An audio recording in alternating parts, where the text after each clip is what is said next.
Oke, saya undang setiap kita bangkit berdiri. Saya akan berdoa buat setiap kita.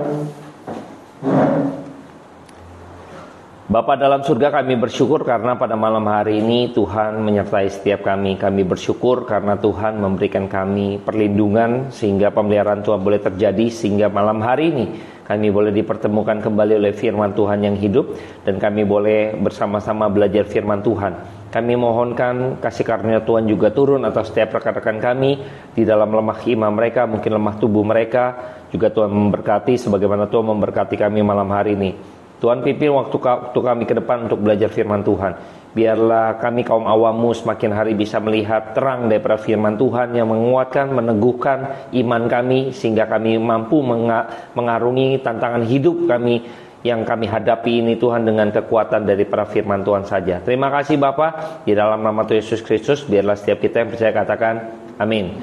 Oke, kita akan bicara mengenai Gideon Bapak Ibu ya. Nanti Gideon ini kita tahu, nanti kita lihat bagaimana Tuhan memberikan kemenangan, sekalipun Gideon dengan pasukannya yang hanya 300 ya. Ini juga cukup terkenal ya. Ada film dengan 300 ya. Jadi 300 pasukan bisa memenangkan banyak peperangan ya.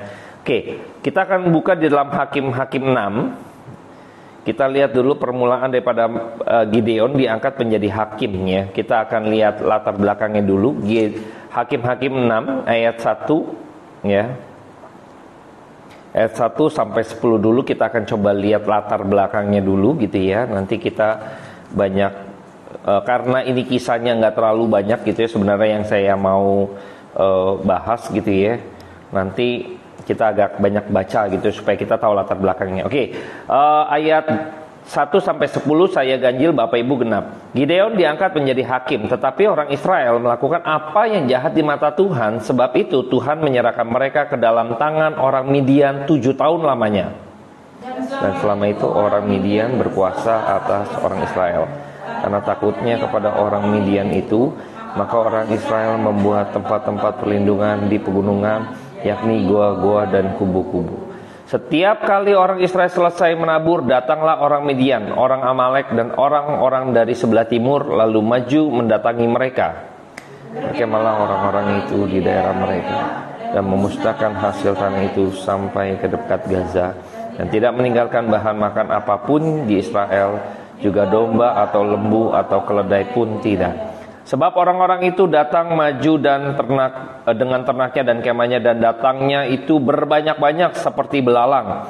Orang-orangnya dan unta-untanya tidak terhitung banyaknya. Sekalian datang ke negeri itu untuk memusnahkannya. Sehingga orang Israel menjadi sangat melarat oleh perbuatan orang Midian itu. Lalu berserulah orang Israel kepada Tuhan. Ketika orang Israel berseru kepada Tuhan karena orang Midian itu, maka Tuhan mengutus seorang nabi kepada orang Israel yang berkata kepada mereka, beginilah firman Tuhan Allah Israel, akulah yang menuntun kamu keluar dari Mesir dan membawa kamu keluar dari rumah perbudakan. Dan semua orang yang menindas kamu, bahkan aku menghalau mereka dari depanmu dan negeri dari kebunuhan kepadanya. Dan aku telah berfirman kepadamu, akulah Tuhan Allahmu, maka janganlah kamu menyembah Allah orang Amori yang negeri kamu diami itu, tetapi kamu tidak mendengarkan firmanku itu. Jadi kita melihat bahwa bangsa Israel ini melakukan apa yang jahat di mata Tuhan, maka Tuhan menghukum mereka dengan segala kemelaratan yang tadi kita baca gitu kan, dengan segala sesuatu yang tidak menyenangkan. Mereka harus ditimpa sebuah peperangan, mereka harus dijarah, mereka harus dibuat sengsara gitu ya, oleh karena perbuatan orang-orang Amori, orang-orang Midian gitu ya, orang-orang Amalek gitu ya. Mereka tak berdaya Bapak Ibu ya. Kenapa? Karena bangsa Israel, Alkitab mencatat, mereka ini sudah melakukan apa yang jahat di mata Tuhan ya. Ini yang jahat di mata Tuhan itu menyembah Allah orang Amori. Seringkali kadang amarah Tuhan juga, kemarahan Tuhan juga terjadi bagi setiap anak-anak Tuhan ya, bangsa Israel sebagai umatnya Tuhan gitu. Tapi Tuhan memberikan sesuatu yang tidak menyenangkan Ya, kenapa Tuhan harus lakukan demikian? Karena ini sekali lagi bahwa Tuhan ini ingin memberikan mengasihi umatnya. Dengan cara demikianlah maka umatnya akan tersadar. Maka mereka berseru kepada Tuhan, ya kan? Seringkali kadang kita dalam kesulitan kita langsung berseru sama Tuhan gitu ya. Waktu kita lagi keadaan yang baik, kita seringkali lupa Tuhan. Ya, kita seringkali lupa Tuhan kalau dalam keadaan kondisi yang mungkin uang ada gitu ya, bahkan berkelimpahan gitu kan, kesehatan ada gitu kan, kayaknya happy gitu kan, ini kayaknya enak sekali gitu ya, keadaan kita yang katakanlah baik, lebih dari baik bahkan gitu ya. Kita seringkali lupa Tuhan gitu ya. Kita lupa akan apa yang sebenarnya Tuhan ingin saya kerjakan. Misalnya pada waktu kita kaya gitu kan, kita diberkati misalnya, kita lupa ada satu misi Tuhan yang Tuhan taruh, tapi kita malah mementingkan kepentingan kita. Kita lebih memfokuskan, saya mau beli mobil, saya mau beli rumah, saya mau beli ini, properti atau apa gitu kan, mengembangkan usaha. Nggak memikirkan sebenarnya Tuhan kasih kamu kekayaan, Tuhan memberkati pekerjaan kamu karena ada misi Tuhan sebenarnya. Itu apa? Misalnya mendukung pekerjaan Tuhan misalnya gitu ya. Tapi lupa akan hal-hal kayak gini gitu loh ya. Kadang bangsa Israel kita lihat ya, tegar tengkuk ya. Pada waktu itu bangsa Israel sudah memiliki pengalaman yang cukup lama bersama dengan Tuhan, bersama dengan pimpinan Tuhan. Kenapa? Karena pada waktu itu mereka itu dilepaskan dari tangan Firaun dan mereka nggak berbuat apapun. Ya. Dan ini turun-temurun diceritakan hal-hal ini, kegagah perkasaan Tuhan, bagaimana mereka juga memperingati yang namanya Passover, Paskah gitu ya. Dia harus lakukan itu karena nanti kenapa sih makan roti, kenapa pakai sayur pahit. Ini semua ada ceritanya dan mereka akan turun-temurun merayakan itu supaya mengingat ya betapa pahitnya kehidupan mereka. Mereka begitu enak gitu ya. Kita tahu perjalanan bangsa Israel pun mereka menyembah lembu ya, lembu emas gitu ya, kita tahu ya. Padahal Tuhan udah pimpin mereka. Bayangkan, demikian sekarang pada waktu zamannya Gideon. Ini orang bangsa Israel yang sudah begitu nyaman, lalu dia melakukan apa yang jahat di mata Tuhan. Bayangkan Bapak Ibu, kita kalau menyembah berhala gitu ya, itu kita sudah melakukan perselingkuhan Bapak Ibu, perjinahan ya, perjinahan rohani ya. Jadi perjinahan rohani itu karena kita sedang mendua hati, ikut Tuhan tapi mau juga percaya Baal misalnya gitu ya. Dalam hal ini, kasus ini percaya kepada Allahnya orang Amori gitu ya, percaya kepada berhala-berhala buatan manusia. Padahal Tuhan gitu ya sudah peringatkan ya. Tuhan pada waktu di Mesir, waktu melakukan pelepasan dari tangan Firaun, itu tulah-tulah itu semua untuk menyatakan bahwa Allah atau ilah-ilah lain yang ada di Mesir secara khususnya pada waktu itu nggak ada apa-apanya, itu palsu gitu ya. Itu hanya sebuah Allah buatan manusia belaka gitu ya, yang nggak ada apa-apanya. Bayangkan Bapak Ibu. Tapi hal ini terjadi sering kali, kadang dalam kesulitan segala macam gitu ya. Kita juga kabur kepada, bukan berarti waktu kita dalam keadaan hebat gitu kan kita bisa melupakan Tuhan. Dalam keadaan sulit pun kita bisa melupakan Tuhan Bapak Ibu. Kita kadang nggak sembuh-sembuh ke orang pintar gitu ya. Bener Bapak Ibu ya. Nggak sembuh-sembuh nih.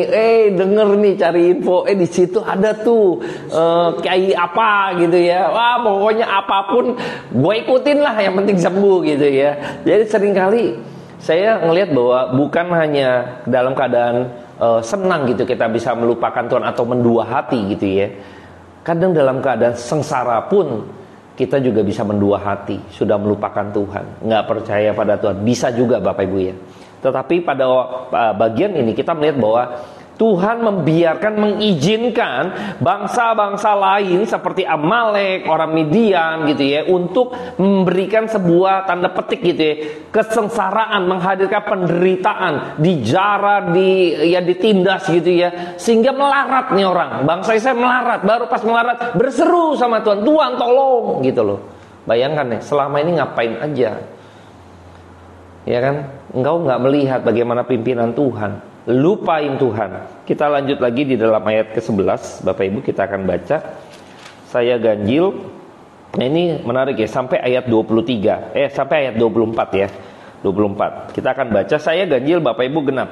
Kemudian datanglah malaikat Tuhan dan duduk di bawah pohon tarbantin di Ofra, kepunyaan Yoas orang Abiezer itu. Sedang Gideon, anaknya mengirik gandum dalam tempat pemerasan anggur agar tersembunyi bagi orang Midian.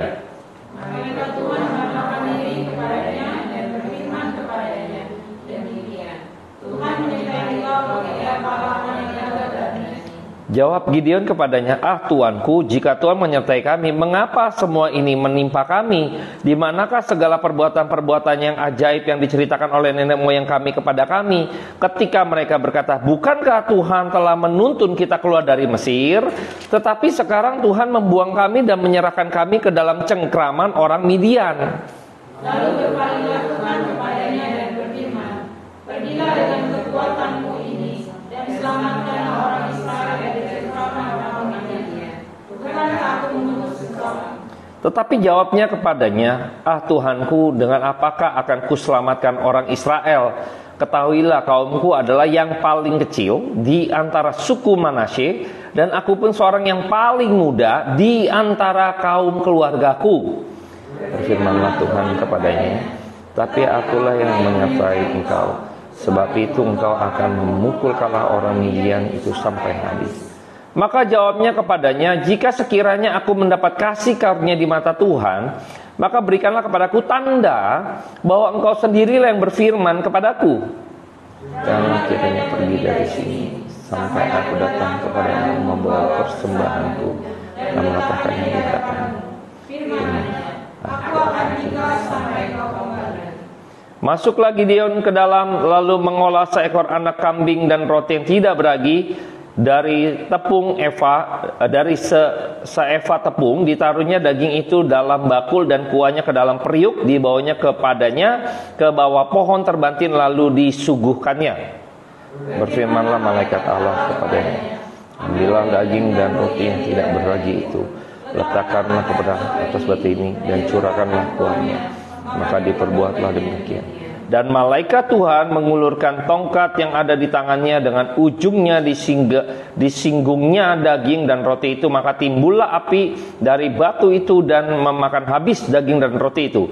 Kemudian hilanglah malaikat Tuhan dari pandangannya. Maka tahulah Gideon lalu Allah ke Tuhan, celakalah aku Tuhanku Allah, sebab engkau melihat malaikat Tuhan dengan berhadapan muka. Tetapi berfirmanlah Tuhan kepadanya, selamatlah engkau, jangan takut, engkau tidak akan mati. Lalu Gideon mendirikan mezbah di sana, namanya Tuhan itu keselamatan. Mezbah itu masih ada sampai sekarang di Ofra, kota orang Abiezer. Ini menarik Bapak Ibu ya.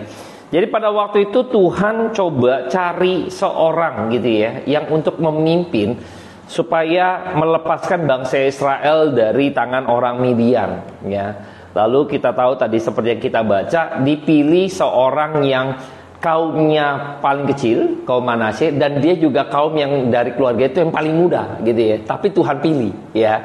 Makanya jadi kadang saya berpikir jangan menjadi kecut Bapak Ibu. Mungkin kita bukan mungkin bukan persekutuan atau bukan orang yang besar gitu ya. Kita nih kaum sederhana, tapi kalau Tuhan mau pakai kita bisa Bapak Ibu. Bisa Bapak Ibu. Ya, ini Gideon dipakai loh. Ya. Kaum yang kan biasanya kan dicari, wah ini yang populer misalnya gitu ya. Yang misalnya, wah kalau ini followersnya sebanyak gitu kan, ini hamba Tuhan yang berkuasa nih followersnya banyak, cari misalnya atau apa gitu kan. Pokoknya yang top up deh gitu loh. Akan dipilih Tuhan, akan dipakai Tuhan. Tidak. Kita melihat bahwa Gideon nih juga mikir, masa sih mau pakai saya gitu ya. Ini saya kaum yang paling ya kecil ya kan. Saya juga paling muda di antara kaum keluarga saya. Masa Tuhan mau pakai gitu kan. Dia pun merasa bahwa Tuhan mau pakai. Maka dia minta konfirmasi tanda tadi ya. Tadi kita lihat bahwa malaikat Tuhan, M-nya besar. M malaikat Tuhan. Tadi kita lihat tulisannya M-nya M besar gitu ya. Itu sebenarnya ada kehadiran daripada Kristus di dalam perjanjian lama Bapak Ibu ya. Jadi Kristus ada di dalam perjanjian lama juga melalui yang tadi malaikat Tuhan, ya. Malaikat Tuhan itu Kristus jadinya, ya. Jadi kita melihat bahwa oknum kedua ini juga hadir di dalam perjanjian lama. Jadi kadang Yesus itu bukan hanya datang di dalam perjanjian baru saja, dia ada pada waktu lahir gitu kan, secara fisik datang gitu ya. Iya benar, tapi di dalam perjanjian lama gitu ya, dia juga sudah hadir ya di dalam figur-figur seperti malaikat Tuhan tadi ya, malaikat Tuhan. Nah, kita tahu. Nah, pada waktu kita melihat bahwa Gideon ini juga merasa bahwa kok Tuhan sepertinya jahat ya. Mana tuh keajaiban tangan Tuhan pada waktu itu di Mesir ya kan, yang kita mendapat cerita dari nenek moyang. Kok sekarang kita ditiban musibah seperti ini gitu ya. Akhirnya Tuhan mau pilih Gideon ya, Gideon. Nah, pada waktu Tuhan datang pada Gideon, Gideon tuh minta tanda sampai oke, tunggu, dia mau minta konfirmasi. Ini yang menarik ya. Seringkali ya kadang kita ketemu Tuhan tuh gampang sekali ya kan. Wah, berjumpa dengan Tuhan ya kan. Saya dapat firman dari Tuhan demikian, lalu diceritakan, dikhotbahkan di dalam gerejanya misalnya. Tadi Gideon, celaka saya nih. Ternyata saya berhadapan muka dengan muka. Bayangkan Bapak Ibu. Sampai sedemikiannya gitu loh.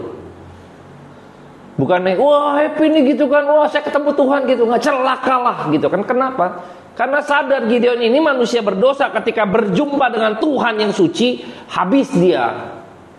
Ya, saya sudah pernah ingatkan ya, Tuhan ini kudus seperti api. Ini kita kayak tisu, ini api ketemu tisu, celaka, habis kita, gitu ya. Tapi zaman sekarang gitu ya, ketemu dengan Tuhan tuh gampang sekali sepertinya gitu ya. Nggak ada bicara celaka-celakanya gitu kan. Sampai dia celaka dalam arti dia sadar saya berdosa, yang kudus hadir. Waduh, mati deh saya deh. Ya kan, mohon bertobat. Bayangkan Bapak Ibu. Ya. Ada berita di mana ketika ayat 23, tetapi berfirmanlah Tuhan kepada, selamatlah engkau, jangan takut, engkau tidak akan mati. Bayangkan ya. Dia tahu nih, yang kudus ketemu yang berdosa, pasti yang berdosa nih hangus gitu ya. Api yang suci membakar kotoran gitu ya. Emas tidak akan terbakar. Tapi kalau bukan emas, maka kalau kuningan pasti akan hancur. Nah, dia manusia berdosa, ketemu yang kudus, hancur saya nih gitu ya. Tapi sekali lagi bahwa karena malaikat Tuhan, ingat pada waktu perjanjian baru, Petrus juga ketemu dengan Kristus. Dia langsung tersungkur, tanda petik dia mencoba mengusir Tuhan Yesus, gitu ya. Dia sadar dia ini manusia berdosa, lalu dia sujud, dia takut gitu loh ketemu dengan Tuhan, karena celaka dia kalau ketemu dengan Tuhan, ya. Supaya tidak lagi, tapi Tuhan ingatkan dia gitu ya.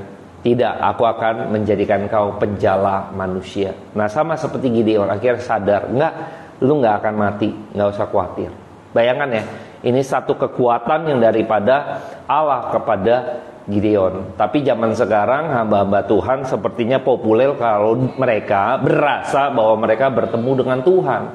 Tapi Alkitab kita lihat, orang-orang seperti Gideon berjumpa dengan Allah gitu ya, berhadapan muka dengan muka. Bayangkan ya, oknum kedua Tuhan. Dia nggak demikian kayak hamba-hamba Tuhan sekarang gitu ya.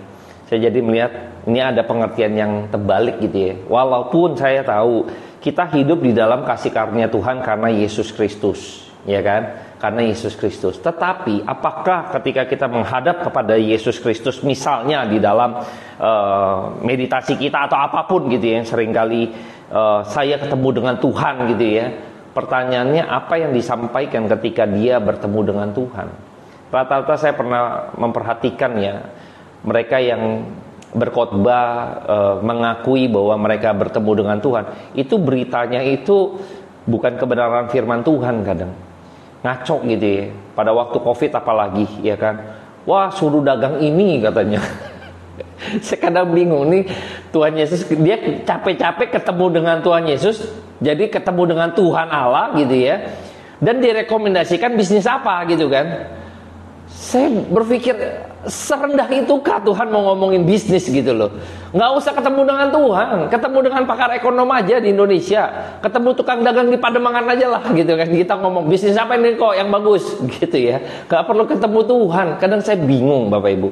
Saya kadang ketawa geli gitu ya. Ini ketemu dengan Tuhan, capek-capek jauh-jauh dia bilang Tuhan suruh bisnis ini gitu ya. Aduh, lucu gitu ya. Ini lucu lah, konyol. Nah, kita jangan sampai terjebak. Gideon pun minta tanda. Oke, tunggu. Kalau kamu ini malaikat Tuhan gitu ya. Tunggu, saya mau bikin ini ya. Wah, dia bikin segala macam. Singudus, api, waduh, celaka di saya. Ketemu dengan Tuhan. Bayangkan Bapak Ibu ya. Itu aja minta konfirmasi Bapak Ibu. Nggak sembarangan loh. Ya, nggak sembarangan. Kita akan lihat lagi di bagian berikutnya ayat 25 sampai ayat yang ke-32. Saya ganjil, Bapak Ibu genap sekarang ya. Pada malam itu juga Tuhan berfirman kepadanya, ambillah seekor lembu jantan kepunyaan ayahmu, yakni lembu jantan dan yang kedua berumur 7 tahun, runtuhkanlah mesbah Baal kepunyaan ayahmu, ya, dan tebanglah tiang berhala yang di dekatnya.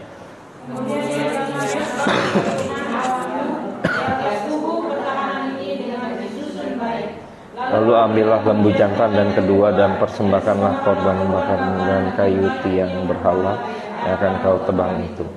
Kemudian Gideon membawa 10 orang hambanya dan diperbuatnya seperti yang difirmankan Tuhan kepadanya. Tetapi karena ia takut kepada kaum keluarganya, ya, takut kepada kaum keluarganya dan kepada orang-orang kota itu untuk melakukan hal itu pada waktu siang, maka dilakukannya pada waktu malam. Ketika orang-orang kota itu bangun pagi-pagi, nampaklah telah dirobohkan mesbah Baal itu, telah ditebang tiang berhala yang di dekatnya, dan telah dikorbankan lembu jantan yang kedua di atas mesbah yang didirikan itu. Berkatalah mereka seorang kepada yang lain, siapakah yang melakukan hal ini? Setelah diperiksa dan ditanya-tanya, maka kata orang, Gideon bin Yoas, dialah yang melakukan hal itu. Sudah itu berkatalah orang-orang kota itu kepada Yoas, bawalah namun itu keluar, dia harus mati karena dia telah merobohkan mesbah Baal dan karena ia telah menebang tiang berhala yang di dekatnya.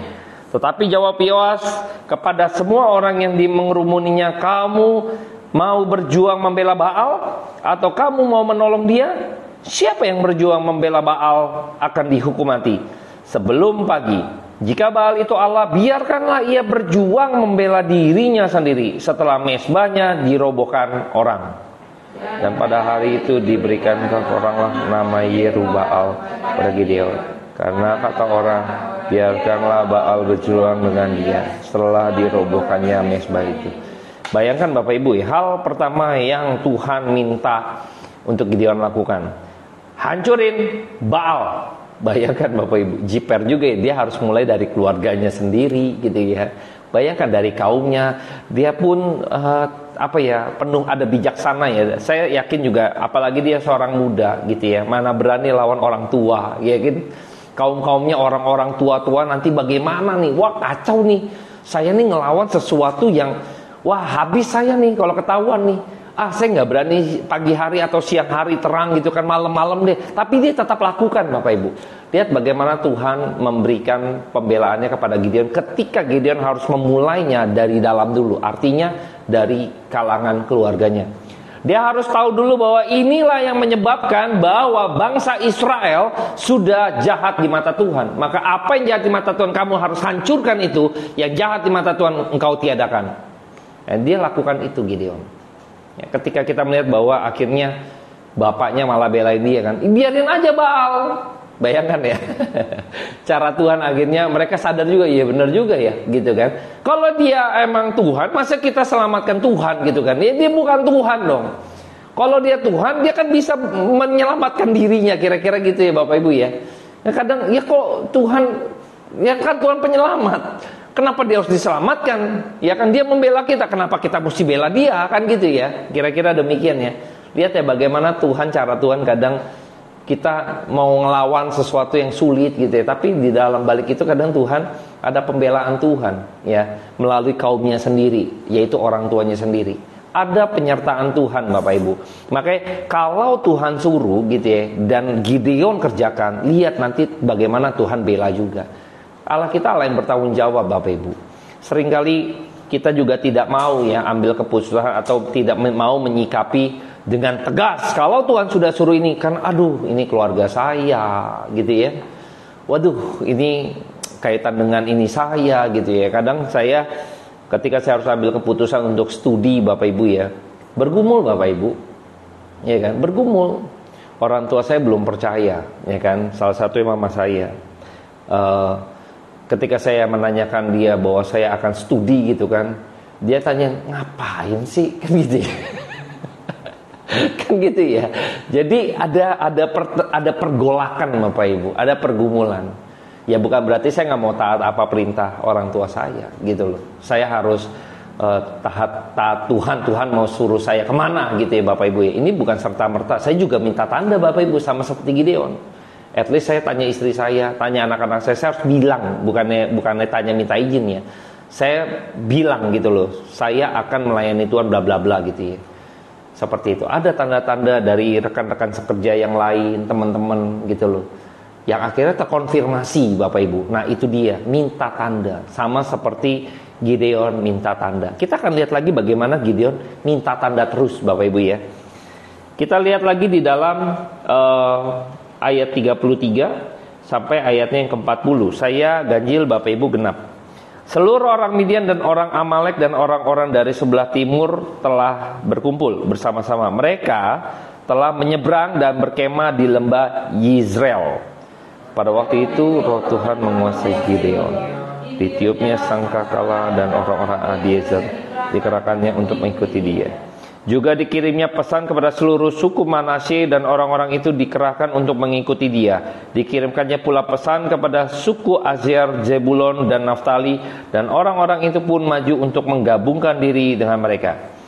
Kemudian berkatalah Gideon kepada Allah, jika engkau mau menyelamatkan orang Israel dengan perantaraku seperti yang kau firmankan itu, maka aku akan membentangkan gunting bulu domba di tempat pengirikan.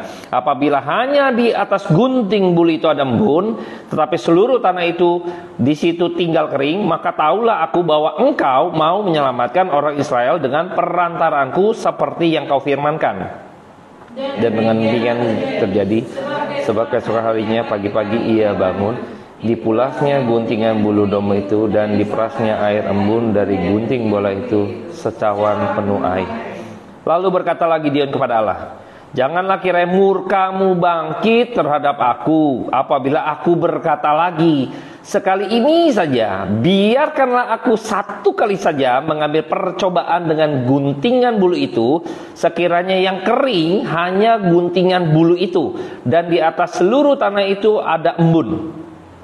Demikian diperbuat Allah pada malam itu, sebab hanya guntingan bulu itu kering, dan di atas seluruh tanah itu ada embun.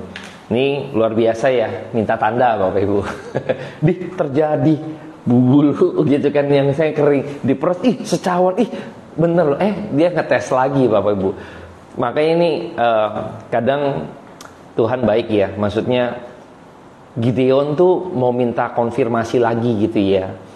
Makanya dia bilang kadang sungkan gitu ya, Tuhan kalau sekali ini lagi, ini aduh sorry nih gitu kan, ini dibalik sekarang. Ini kering, sisanya berembun. Dibalik gitu ya, dibalik lagi kan, tadi kita lihat ya, sampai minta kayak gitu Bapak Ibu, mau memastikan Bapak Ibu. Bayangkan ya, Tuhan baik ya, sebenarnya kelihatannya kayaknya kurang ajar ya, nggak percaya ya. Tadi lu suruh begini, gue ikutin begini, lu suruh lagi balikannya. Wah lu bener-bener deh, kan gitu ya. Kadang kita tuh ngenak ya, kita jalan sama temen gitu kan, udah masuk ke hotel mewah misalnya makan, lu pesen gitu kan, kita jadi ngenak ya. Mau pesen dia yang bayar kita tahu lah dia, lalu udah tenang aja, pesen aja misalnya gitu ya. Dia pergi misalnya Bapak Ibu, bayangkan kita jiper gak Bapak Ibu? Jiper ya, waduh ini yang bayar sih mana nih, main asal pesen aja gitu kan. Dia nggak bilang mau bayarin, lah tenang aja pesen gitu kan. Dia nggak bilang mau bayarin Bapak Ibu, ngeri ya Bapak Ibu. Begitu kita kayak nggak percaya ya, padahal ke toilet misalnya gitu ya. Seringkali kita aduh ini lu bayar dulu deh gitu kan. Biar aman gitu ya. Biar aman, tinggalin kartu kredit lu lah gitu ya kira-kira gitu. Kadang kan kurang ajar ya. Masa kita suruh dia kartu kredit lu tinggalin dulu, lu mau ke toilet silakan gitu ya. Kan kurang ajar gitu ya untuk mau minta tanda kayak gitu, keterlaluan ya kalau kita ya. Tapi Tuhan sampai kayak gitu ya. Luar biasa ya Tuhan. Bener-bener Gideon nih nggak mau asal-asalan Bapak Ibu. Dalam arti saya ngeliat di dalam sisi positifnya gini loh. Dia pada waktu Tuhan suruh, oke, saya minta tanda nih. Dia tahu, sadar dia punya kelemahan. Dia nggak mau sampai, karena gini, kalau maunya saya pasti kalah, sia-sia, pasti hancur. Saya nggak ada seberapa, pasukan nggak seberapa, itu orang ini nggak kelihatan semuanya, udah kayak semut gitu kan, saking ramenya mereka pasukan. Bayangkan, dia minta tanda. Kenapa? Karena kalau confirm, kalau Tuhan mau lepasin melalui saya yakin menang. Tapi saya pastikan dulu bahwa Tuhan emang pengen pakai saya, kira-kira gitu ya, melalui saya gitu ya. Karena ini nggak main-main Bapak Ibu. Karena pada waktu itu kengerian terjadi Bapak Ibu. Kalau kita ngeliat perang Bapak Ibu, kita kadang kalau nggak ngalamin yang namanya peperangan, kita nggak tahu betapa mengerikannya peperangan. Kita mah di sini tenang-tenang aja. Di Ukraina pada waktu Rusia gitu kan, setengah mati Bapak Ibu. Deg-degan, takut, keluar kalau kebom bagaimana gitu kan. Bayangkan, tentara aja takut Bapak Ibu. Jangan salah, kan dipaksa orang-orang sipil untuk juga berperang pada waktu itu. Bayangkan Bapak Ibu, takut mereka jiper. Pada waktu kerusuhan pun kita aja udah ngeri Bapak Ibu ya. Kerusuhan ingatnya Bapak Ibu, wah gila gitu kan. Wow, udah kayak kita, apalagi keturunan minoritas pada waktu itu. Wah habis Bapak Ibu, gak berani keluar kita. Itu pun masih bukan perang loh. Bukan perang, kerusuhan Bapak Ibu. Bayangkan, nggak gampang Bapak Ibu. Makanya pada waktu itu Gideon tuh minta tanda. Dia mau firm, karena dia juga pribadi yang masih muda. Ini gue perang gitu loh. Ini taruhannya nyawa gitu loh. Nggak main-main. Ini bawa orang banyak pun nanti kalau mati setengah mati. Kasihan mereka mati loh. Ya kan? Kepukul kalah sih nggak main-main. Nyawa hilang gitu loh. Nggak gampang Bapak Ibu. Kalau sebagai seorang pemimpin bawa maju berperang gitu ya, itu pemimpin tuh harus ngitungin, jangan sampai anak buahnya ada yang mati Bapak Ibu. Benar Bapak Ibu, itu tanggung jawabnya besar. Seorang komandan begitu dia berperang maju gitu ya ke daerah tertentu, dia mau pastikan tidak ada tentaranya yang mati kalau bisa. Dia akan fight, dia akan atur strategi, dia akan bawa pasukan, dia pastikan. Kenapa? Tanggung jawab Bapak Ibu dia. Paling berat. Kalau bisa yang mati dia duluan aja, anak buahnya jangan mati. Bayangkan Bapak Ibu, situasi perang gak menyenangkan Bapak Ibu. Bayangkan Gideon nih minta tanda gitu kan, sampai demikian dia berani mau maju. Ya, kita lihat lagi perjuangan Gideon mengusir musuh. Hakim-Hakim 7, kita lihat ayat 1 sampai ayat 6. Saya ganjil Bapak Ibu genap. Kita agak banyak baca Bapak Ibu, jadi kita tahu latar belakangnya aja gitu ya, biar kita tahu. Adapun Yerubbaal, itulah Gideon, bangun pagi-pagi dengan segala rakyat yang bersama-sama dengan dia, lalu mereka berkemah dekat mata air Harod. Perkemahan orang Midian itu ada di sebelah utaranya dekat Bukit More di lembah. Berfirmanlah Tuhan kepada Gideon, terlalu banyak rakyat yang bersama-sama dengan engkau itu daripada yang kukehendaki untuk menyerahkan orang Midian ke dalam tangan mereka. Jangan-jangan orang Israel memegahkan diri terhadap aku sambil berkata, tanganku sendirilah yang menyelamatkan aku. Maka sekarang serukanlah kepada rakyat itu demikian, siapa yang takut dan gentar biarlah ia pulang, nyala dari pegunungan Gilead. Lalu pulanglah 22.000 orang dari rakyat itu dan tinggal 10.000 orang. Tetapi Tuhan berfirman kepada Gideon, masih terlalu banyak rakyat, suruhlah mereka turun minum air, maka aku akan menarik mereka bagimu di sana. Siapa yang kufirmankan kepadamu, inilah orang yang akan pergi bersama-sama dengan engkau. Dialah yang akan pergi bersama-sama dengan engkau. Tetapi barang siapa yang kufirmankan kepadamu, inilah orang yang tidak akan pergi bersama dengan engkau. Dialah yang tidak akan pergi. Lalu Gideon menyuruh rakyat itu turun minum air dan berfirmanlah Tuhan kepadanya, barang siapa yang menghirup air dengan lidahnya seperti anjing menjilat, haruslah kau kumpulkan tersendiri. Demikian juga semua orang yang berlutut untuk minum. jumlah orang yang menghirup membawa tangan yang Ada 300 orang. Tetapi yang lain dari rakyat itu semuanya berlutut minum air. Oke, ini menarik Bapak Ibu ya. Pada waktu Tuhan bilang pasukannya kebanyakan, Gideon. Kebanyakan, kurangin. Waduh, ini aja belum tentu menang pikir gitu ya. Udah sekian gitu ya. Dikurangin, pulang 22.000, tinggal 10.000. Jadi bawa 32 gitu ya. 22 tinggal 10. Banyak Bapak Ibu ya, tinggal 10. Dan akhirnya Tuhan bilang, masih banyak. Masih banyak. Bayangkan Bapak Ibu, kita Gideon juga, saya jadi Gideon bingung juga, ini Tuhan mau apa gitu ya. Saya berasa kurang gitu ya. Dia bilang masih banyak, bingung gitu kan. Tapi Gideon harus ikut. Kenapa? Ini yang menarik nih ya. Waktu maju berperang tadi alasan Tuhan bilang bahwa jangan sampai bangsa Israel berpikir memegah-megahkan diri dia. Waktu kita nanti menang, ini kekuatan kita. Pasukan kita luar biasa. Kuat-kuat, hebat-hebat gitu loh. Tuhan gak mau. Tuhan gak mau. Seringkali kadang kita memenuhi panggilan Tuhan karena kita mampu. Hati-hati. Jangan-jangan itu maunya saya. Saya jadi seorang misalnya pendeta ya kan. Misalnya gitu ya. Karena saya kaya, ada uang.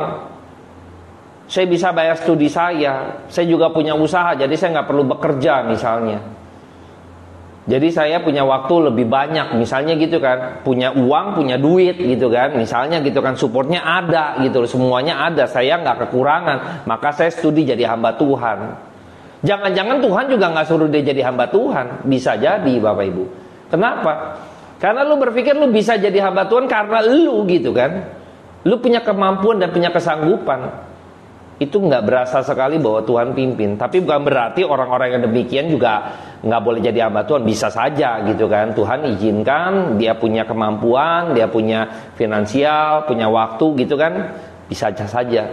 Tapi Tuhan di sini mau kadang lihat enggak, supaya dia sadar. Jangan memegahkan nanti kalau menang. Saya kadang berpikir ya, kadang kita pikir, kita kecil gitu ya. Kita mau lakukan program 12 bakul. Udah kayak orang kaya Bapak Ibu.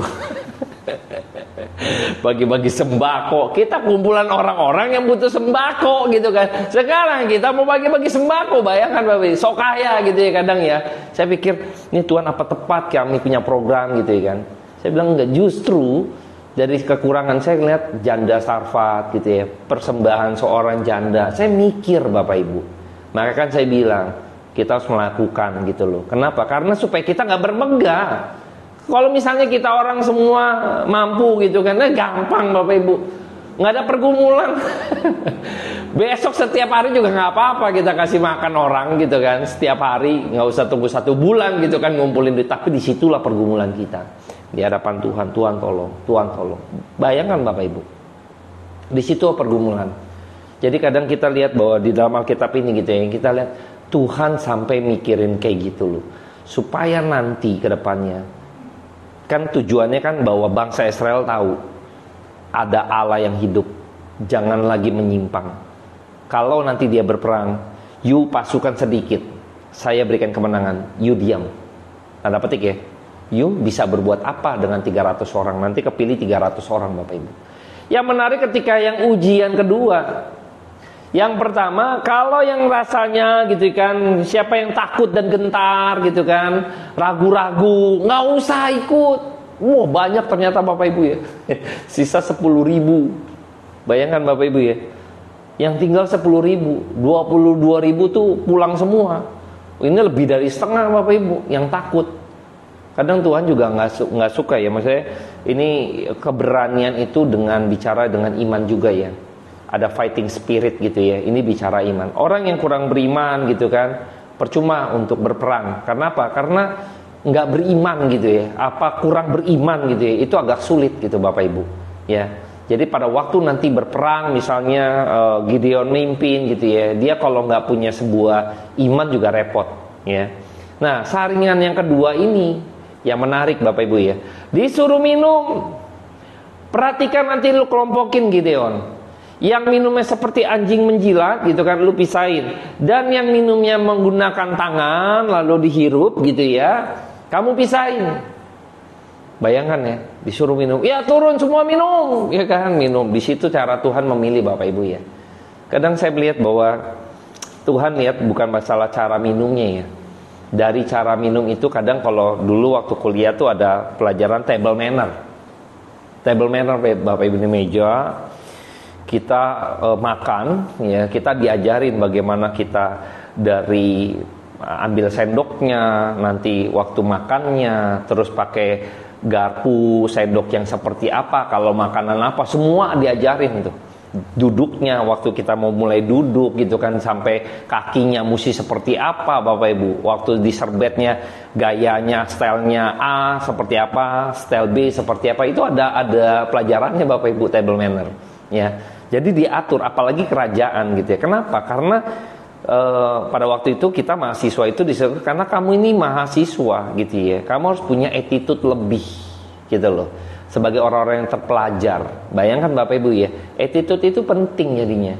Jadi pada waktu Tuhan kasih suruh lihat minum, itu bicara attitude. Tuhan pengen lihat orang yang attitude-nya nggak ada, yang nihil, nggak bisa. Tuhan nggak mau pilih, Tuhan nggak mau pakai Bapak Ibu.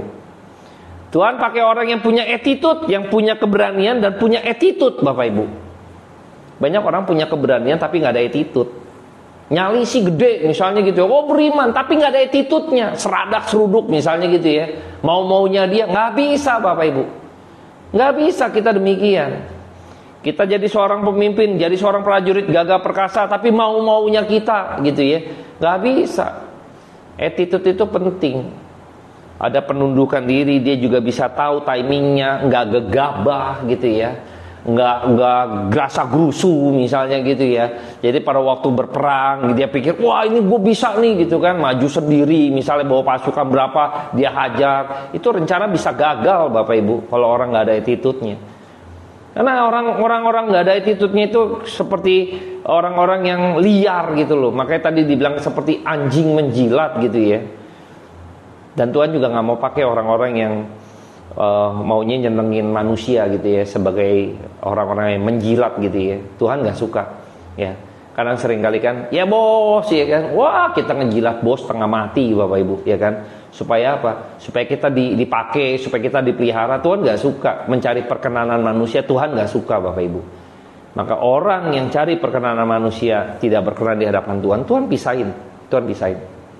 Nggak bisa. Liar, nggak ada attitude, mau menyenangkan orang gitu kan, menyenangkan manusia, Tuhan pisahin.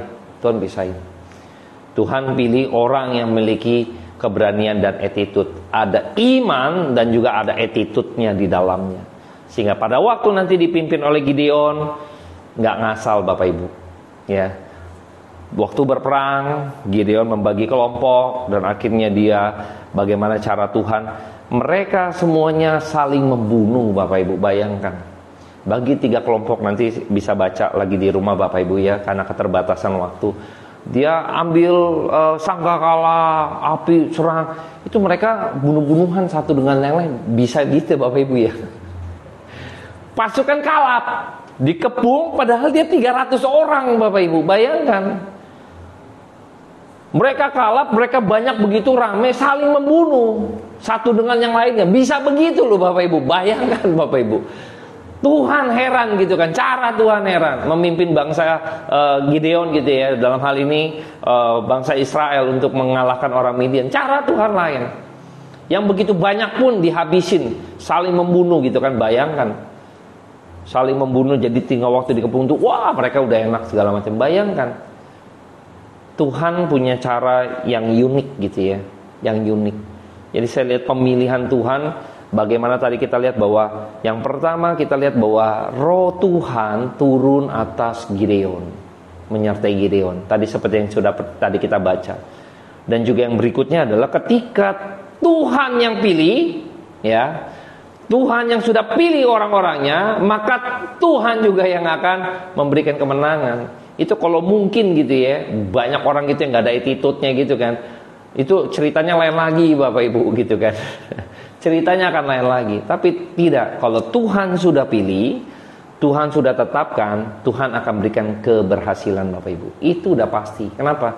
Akhirnya Gideon memenangkan pertarungan hal ini gitu ya, memenangkan semua, melepaskan bangsa Israel dari tangan orang Midian dan orang-orang yang menjajahnya gitu ya. Bayangkan Bapak Ibu, nggak gampang jadi seorang Gideon, tapi Gideon minta confirm ikut Tuhan. Mungkin ciut Bapak Ibu, tapi dia udah mendapat confirm tadi gitu loh, udah dapat konfirmasi. Oke, Tuhan mau pakai saya melalui perantara saya. Oke, waktu 300 pun dia nggak komplain. Tuhan jangan dong, ini 300 udah cukup, udah terlalu sedikit, jangan 10.000 yang tadi aja cukup gitu loh. Jangan sampai 300 orang. Dia komplain, Tuhan jangan saring lagi, ini udah enough, cukup Tuhan. Jangan kurangin lagi misalnya, bayangkan, dia akan seperti itu. Gideon enggak, ikut Tuhan, Tuhan bilang masih kebanyakan. Bayangkan Bapak Ibu, kita pikir kaget gitu ya, masih kebanyakan nih, biar kamu tahu gitu kan, saya yang berperang kepada, tapi tetap ikutin Gideon, confirm, dapat penguatan, peneguhan iman, dia lakukan, walaupun sepertinya mustahil. 300 orang Bapak Ibu, bayangkan 300 orang bisa ngalahin ribuan, puluhan ribu bahkan Bapak Ibu. Bayangkan dari 300 orang, logika kita juga gak nyampe, gak bakalan menang. Tapi cara Tuhan lihat ya, waktu Tuhan sudah tetapkan, Tuhan yang pilih orang-orangnya, maka akan berhasil Bapak Ibu. Jadi Bapak Ibu kadang gak usah khawatir ya, kalau dalam hidup kita, kalau Tuhan udah pimpin, yang ada pada kita pun yang Tuhan suruh pilih gitu kan, orang-orang yang tepat gitu kan, Tuhan akan lakukan keberhasilan Bapak Ibu. Gak usah pusing Bapak Ibu. Saya kadang juga berpikir gitu ya, apa yang kita kerjakan, yang kita lakukan gitu ya, sepertinya mungkin hal-hal kecil. Kita lakukan apa sih di sini, persekutuan, terus kita bagi-bagi sembako misalnya per bulan, benar gak? Hal kecil. Tapi kalau itu Tuhan yang suruh, kita setia saja Bapak Ibu. Ya, enggak tunggu kita jadi orang kaya maka kita jadi seorang yang berdermawan. Kayak gitu gak? Atau jangan-jangan emang karena kamu susah gitu kan, Tuhan mau pakai. Karena kamu kurang, justru Tuhan mau pakai, Tuhan mau minta. Sama seperti janda Sarfat, ya kan? Enggak nih, kurang nih gue nih, kalau kasih ke lu mati gue besok, gak bisa makan. Tapi minta. Bayangkan, akhirnya Tuhan lipatkan ganda, berkelimpahan. Bayangkan Bapak Ibu, adakah kita memiliki hati yang rela, kalau Tuhan minta, kita kasih. Tuhan minta waktu saya, kita kasih. Tuhan minta hidup saya, kita harus kasih Bapak Ibu. Bahkan termasuk kalau Tuhan minta uang saya, kita harus kasih Bapak Ibu.